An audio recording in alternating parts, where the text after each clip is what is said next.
So, as we were thinking about this session, I reflected on, I've been coming to the UNC conference since it started, and yes, it's absolutely true that I value so much being caught up on colleagues' research and practice and policy.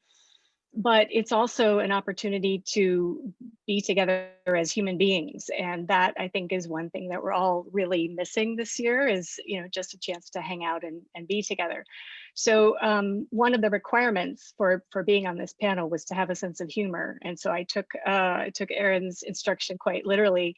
And in an old tradition of U.S. late night television, I created a top 10 list, top 10 things that I have learned during the COVID pandemic, and not just me. I consulted my students, postdocs, my colleagues, but I thought it might be a way to get a few laughs out early and maybe loosen everybody up for a good discussion. So with your indulgence, I will share my screen.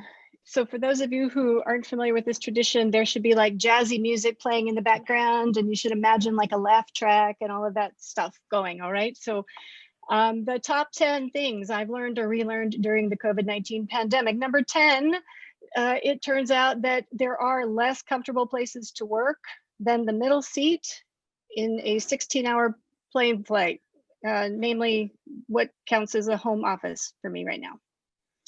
Haha, see, get it? Number 9, if you try really hard, you can get to the end of Netflix, right? You can watch everything they've got, as my sons have figured out. Number 8 of things I have learned or relearned during the pandemic, there are so many ways that I can embarrass myself on Zoom during teaching and other things with the help of my family.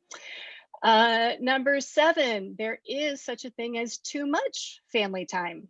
I was really thinking that was the silver lining, but we're coming sort of to the end of it now. Similarly, number 6, I used to really hate to go to the dentist. Now I really look forward to it because the alternative is homeschooling my children. Number 5 of things I have learned during the COVID pandemic, I need to be much nicer to my hairstylist because DIY is really hard. Number 4, nonverbal communication is really difficult to do well if you have to wear a mask. So this is the best I can do in terms of trying to convey my moods to people in public. On a slightly more serious note, number 3, something that I think we're all learning, we talk a lot about resource recovery from waste streams. Right now, one of the most valuable resources we can get from waste is information about caseloads or infection loads in communities or in sewer sheds that can be used to inform public health decision making. Another thing that I think we've learned is that just because you're a country that has a lot of resources doesn't mean you're going to do well in this pandemic. So it obviously takes a lot of other things like leadership and smart planning to be on the lower left-hand side of this graph, which is essentially COVID cases per million population versus GDP per capita, PPP. And finally, I think that I've been reminded that there's really nothing like a global pandemic for us all to realize that we play a really critical role in public health prevention and management as water, sanitation, and hygiene specialists. So yay for everybody. That was all.